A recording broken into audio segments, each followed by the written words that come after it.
seu estilo de vinhos preferido? Você é do time dos vinhos tintos, prefere os vinhos espumantes, gosta mais dos vinhos rosados ou é do time dos vinhos brancos?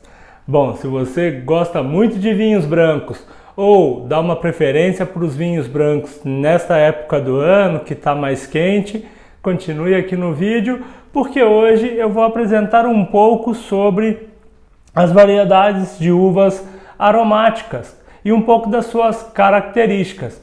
Provavelmente você já deve ter bebido algum vinho branco feito com a uva da família das aromáticas e acaba que não sabia. Muitas dessas uvas, elas têm um processo de vinificação que é muito comum entre elas e é exatamente sobre isso que eu vou falar hoje.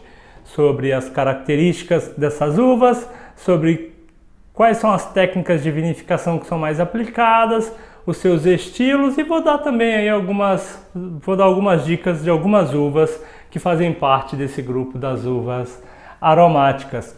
Bom, por que são uvas aromáticas? O que é esse grupo e por que elas recebem esse nome? Bom, as uvas aromáticas, as uvas brancas aromáticas, né, são as uvas que possuem muita potência de aromas e uma complexidade aromática maior. Por isso que elas se chamam uvas aromáticas. Por elas terem aí uma potência maior de aromas, geralmente essas uvas são vinificadas, são transformadas em vinho com fermentação em ambiente neutro, ou seja, o enólogo faz a fermentação, todo o processo de produção, não só de fermentação, né, todo o processo de produção o enólogo faz em ambientes neutros, ou seja, em tanques de aço inox, com as temperaturas mais baixas e com a finalização do vinho, na grande maioria das vezes, ou o que é tido aí como regra para as uvas aromáticas, é não envelhecê-las em barricas de carvalho e também não passá-las pela conversão malolática. Isso porque essas uvas, por elas terem aí uma potência aromática muito alta, geralmente a grande maioria delas, pelo menos, tem uma potência de acidez também bem elevada. Esses aromas, os enólogos gostam de preservar ao máximo cada uma dessas características aromáticas dessas uvas. Então, por isso, eles evitam a conversão malolática e também evitam o estágio em barrica nestas uvas, nesses vinhos dessas uvas da família das aromáticas. Com isso, nós vamos ter vinhos muito mais leves, muito mais frescos e com os aromas que nós chamamos de aromas primários, que são os aromas ali da própria uva. Quais são as uvas da família, né, das uvas aromáticas? São várias. Eu vou citar algumas aqui que são as mais populares e que provavelmente você já deve ter bebido alguma delas em algum momento. São elas: Sauvignon Blanc, que é uma uva bem clássica e bem conhecida já da grande maioria dos consumidores.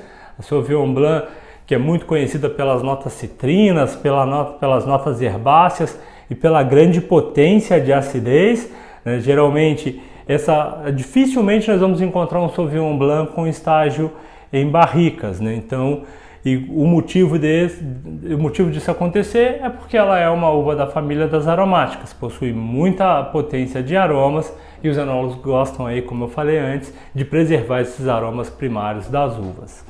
A segunda uva que faz parte das uvas aromáticas, que é uma uva de um reconhecimento internacional muito forte, está aí entre uma das uvas brancas de maior qualidade do mundo. Não sei se o consumo dela, eu não sei não, né? É fato, o consumo dela não é tão alto, infelizmente, mas enfim, vale a pena de falar, tem que falar dela porque ela é uma uva muito importante, que é a uva Riesling, a Riesling renana, né? Então, o consumo dela não é tão alto, infelizmente, poucas pessoas conhecem, mas enfim, ela está aí no grupo das uvas aromáticas, constrói uma complexidade aromática muito grande, não tem necessidade de passagem por barrica para ajudar com microoxigenação ou para aportar aromas, muito menos conversão malolática. Ela por si só já consegue construir uma complexidade aromática muito forte e consegue ter uma potência de envelhecimento muito alta e consegue também evoluir muito os seus aromas durante o período de envelhecimento. Então ela é muito famosa por construir vinhos com uma acidez mais alta e por uma característica aromática que é muito peculiar do Riesling, que são as notas de petróleo, né? Isso aí, não estou viajando não. Os Rieslings, eles conseguem construir aromas que remetem a derivados do petróleo, remetem a gasolina, querosene, graxa, e essa é uma uva única com essas características, né? E por ela ter essa potência aromática tão forte, né, fazer parte aí do grupo da família das aromáticas e construir essa complexidade aromática tão alta e uma acidez tão alta, os enólogos também preferem não passar ela por madeira, não passar ela por conversão malolática, e assim ele consegue preservar toda essa potência e essa complexidade de aromas que o Riesling consegue produzir. Nós encontramos aí os melhores Rieslings, né, são produzidos na Alemanha, mas fora da Alemanha nós vamos encontrar aí na Alsácia produzindo também boas amostras de Riesling. A Austrália vem se demonstrando aí como uma grande produtora aí de Riesling, principalmente ali na região do Clare Valley, que produz ali algumas boas amostras. Os Estados Unidos, enfim, a Itália, o Nordeste da Itália também produzindo alguns Rieslings bem interessantes, mas os melhores estão lá na Alemanha. Uma outra uva, né, que é bem famosa aqui no Brasil, que a gente consome bastante e que é muito comum e que faz parte também da família das uvas aromáticas, é a Moscatel. A Moscatel, que é tão queridinha aqui no Brasil, né, nós utilizamos ela para a produção de vinhos espumantes, aquele espumante um pouco mais doce, né, que é bem o estilo do Moscato d'Asti, né, e do Asti italiano, e ela também faz parte aí do grupo das uvas aromáticas.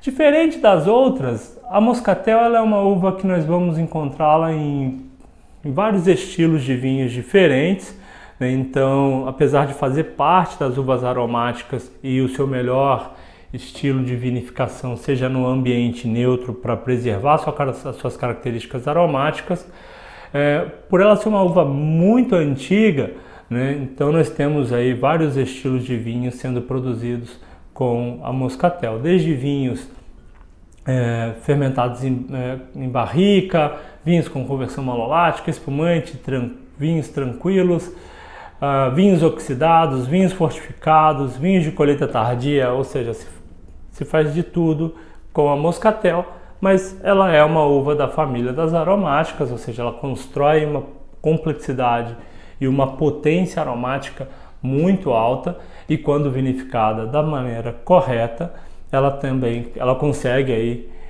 expressar toda essa complexidade de aromas.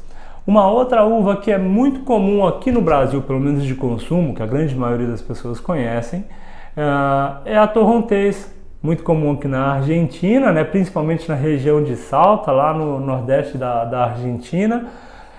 Ela também é outra uva da família das aromáticas, também constrói aí uma potência e uma complexidade aromática muito forte, principalmente aromas que nos remetem às coisas mais doces, como o lírio branco, uma lixia, um perfume que para nós aqui no Brasil acaba lembrando um pouco também a Dama da Noite. Esses são aí os principais traços aromáticos da Torrontés. Ela não consegue construir uma potência de acidez tão alta, geralmente a acidez da Torrontés é de média para baixo.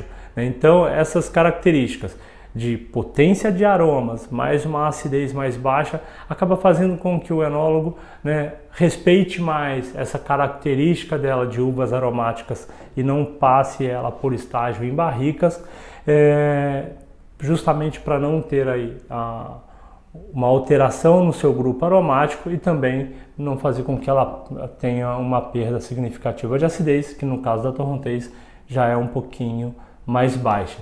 Bom, essas são aí algumas dicas de algumas uvas da família das aromáticas. E por que eu quis gravar esse vídeo para você, né? Porque como essas uvas geralmente vão gerar vinhos que não tem estágio em barricas, geralmente, tá, pode acontecer de uma ou outra ter um estágio em barrica, porque Os enólogos têm o seu processo criativo, enfim, muitos deles acabam passando as uvas por madeira, mas essas que eu citei, que são da família das aromáticas, raramente passam por madeira. Então, se você gosta de vinhos brancos de um estilo mais leve, mais fresco, dê preferência para essas uvas da família das aromáticas.